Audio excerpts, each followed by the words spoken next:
The British burned Washington, D.C., 200 years ago. As the War of 1812 neared its conclusion, British forces torched the White House, the Capitol, and nearly every other public building in Washington. When the War of 1812 first broke out, the fighting centered on the border between the United States and Canada, then a British colony. Before long, however, other fronts had opened up, including the Chesapeake Bay, where a British squadron led by Rear Admiral George Cockburn spent much of 1813 terrorizing coastal communities. After spending the winter in Bermuda with his troops, the brash-talking Cockburn returned in February 1814 with his eyes set on Washington, D.C., telling a superior that the city might be possessed without difficulty or opposition of any kind. In order to further along his scheme, Cockburn built a base on Tangier Island in the middle of the Chesapeake and distributed a proclamation inviting all slaves to join with the British. Meanwhile, in April 1814, Napoleon abdicated the French throne, freeing up boatloads of battle-hardened British troops to cross the Atlantic Ocean.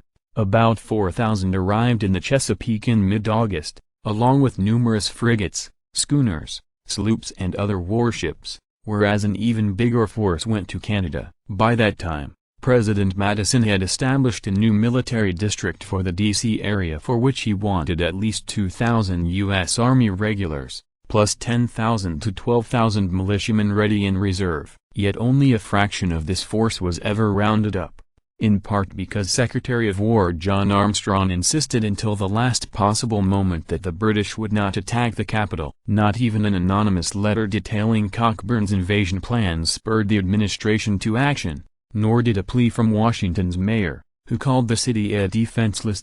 While the Americans dawdled, the British got moving, with their main fleet setting sail for the Patuxent River on August 17. At the same time, diversionary forces headed for the Potomac River, a more direct route to Washington, and for the northern Chesapeake above Baltimore. Although the British initially struggled with adversarial tides and winds in the Patuxent, they soon began making reasonable progress. A few of the bigger warships dropped out as the river became narrower and shallower, but the majority made it to Benedict, Maryland, where approximately 4,500 troops disembarked. The following day, August 20th, a makeshift scouting party led by Secretary of State James Monroe reached the outskirts of Benedict but, having forgotten a spyglass, couldn't gauge the size of the invading force. The British then marched north on a road running parallel to the Patuxent, with a fleet of small ships keeping pace. Over the next couple of days, the British briefly exchanged fire with a few Americans, including Monroe's party, but overall faced virtually no resistance. They also managed to corner a flotilla commanded by Commodore Joshua Barney, forcing the Americans to blow up their own gunboats rather than hand them over to the enemy. As the British drew closer, the panicked residents of Washington began to depart en masse, and clerks began whisking important papers out of town, such as the Declaration of Independence. Finally, on August 24th, after a series of disorganized maneuvers, American forces hastily dug in outside of Bladensburg, Maryland, a crossroads town 6 miles northeast of the capital. Borrowing a pair of pistols from his Treasury Secretary, Madison rode out to witness the battle, as did most of his cabinet. In fact, the president nearly galloped right into the British lines until a scout stopped him and directed him to safety. With about 6,000 troops,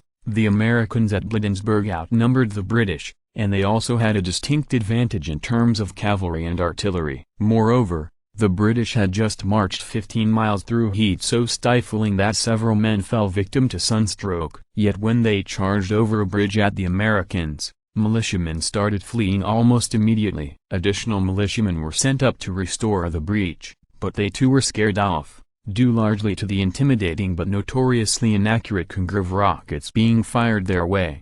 O could never have believed that so great a difference existed between regular troops and a militia force, if I had not witnessed the scenes of this day. Madison purportedly said. Dame to the U.S. Capitol. The lone bright spot for the Americans came courtesy of Commodore Barney. Originally assigned elsewhere, he had rushed to the scene of the battle after personally pleading with Madison to let him go. But although he and his 520 seamen briefly put a halt to the British advance with artillery fire and a downhill charge, it proved too little too late. As the American militia retreated around them, Barney took a bullet to the thigh and was captured by the British, who, impressed by his bravery, paroled him right then and there.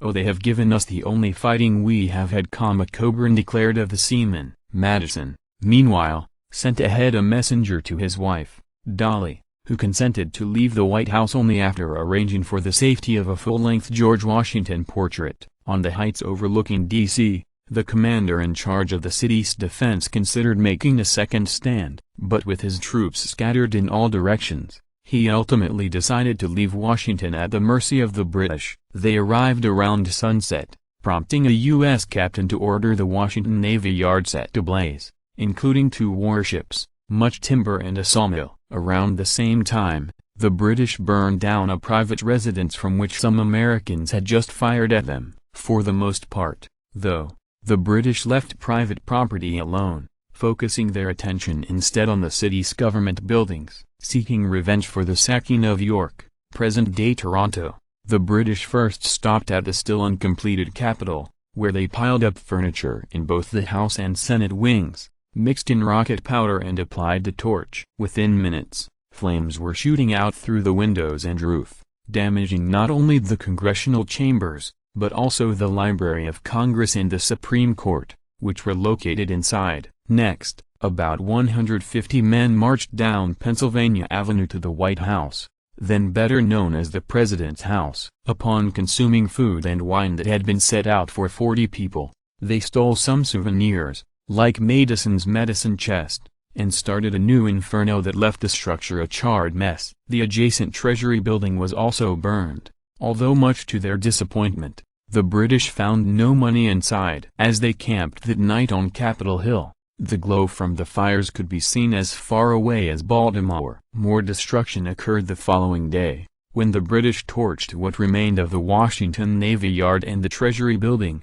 along with the brick home of the State, War and Navy departments. They also smashed the presses of a newspaper Coburn disliked and desecrated a monument dedicated to veterans of the First Barbary War. Lastly, they headed to an arsenal 2 miles south of the Capitol. But as they were destroying the gunpowder there, an accidental explosion killed at least a dozen British soldiers and injured many more. That evening, right after a violent thunderstorm, the British withdrew from the city rather than face a potential counterattack, retracing their steps to the fleet at Benedict. A few days later, the British Diversionary Force on the Potomac forced the surrender of Alexandria, Virginia, then part of Washington, and seized a large quantity of provisions there. Within a couple of weeks, however, the British had squandered their momentum, losing important battles at Lake Champlain and Baltimore. Their negotiators dropped a demand for a Native American buffer state between the United States and Canada,